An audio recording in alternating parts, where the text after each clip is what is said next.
Okay, here we are. We're back outside. It's after church on Wednesday. I got nothing done yesterday, so this is the mountain system, right? Without those old tanks on it. This is what I did. I told you we're going to do the fall. I call it false pin, but they're literally pins. This is the stack of spacers for the rear. We're going to do that one tomorrow. We need to sand some of that down yet, but I'll show you exactly what we did to get this thing to the point we're at now.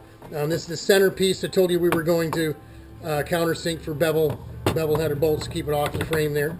So we did that. This is the other stack. Of course, the top one came off when we started boring the big hole to clear the socket, right? We needed to clear this socket to be able to tighten this thing down.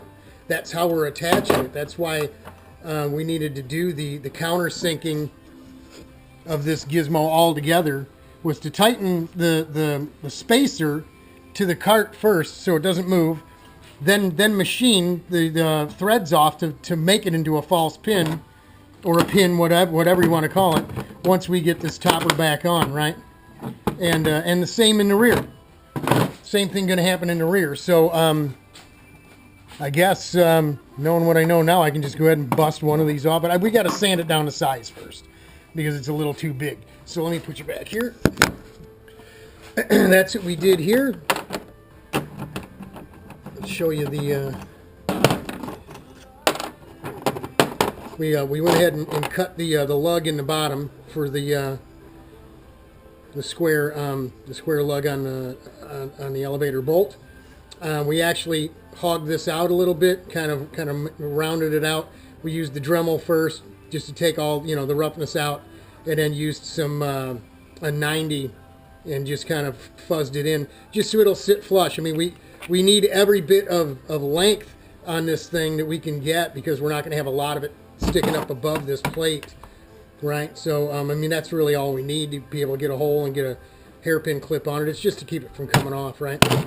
So there you go. We went ahead and put the square hole for the lug in the floor tray into this here, because it goes up all the way up through there, and then we won't have to hang on to it with channel locks or something. It doesn't give you a lot of grip to anyway. And then we'll be able to hit it and get her cranked down good and tight, and we'll do the same in the rear.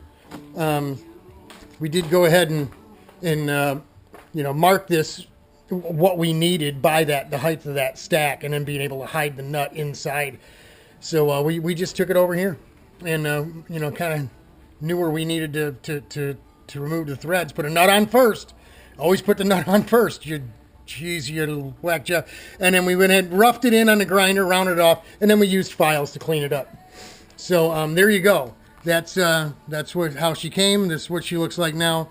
We'll do the same thing here once we get that spacer sanded down to fit underneath that rear, and then we can put the fuel tanks on.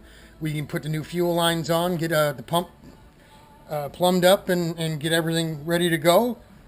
And we can dump gas in it, make sure nothing leaks, I guess, and put water in the car, make sure none of the water system leaks, and start her up and let her run, let her get up to temperature.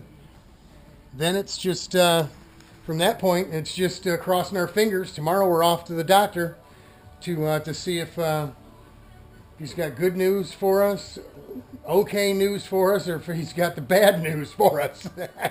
But either way, the sun will come up the day after, so it's not the end of the world. We'll figure it out one way or another.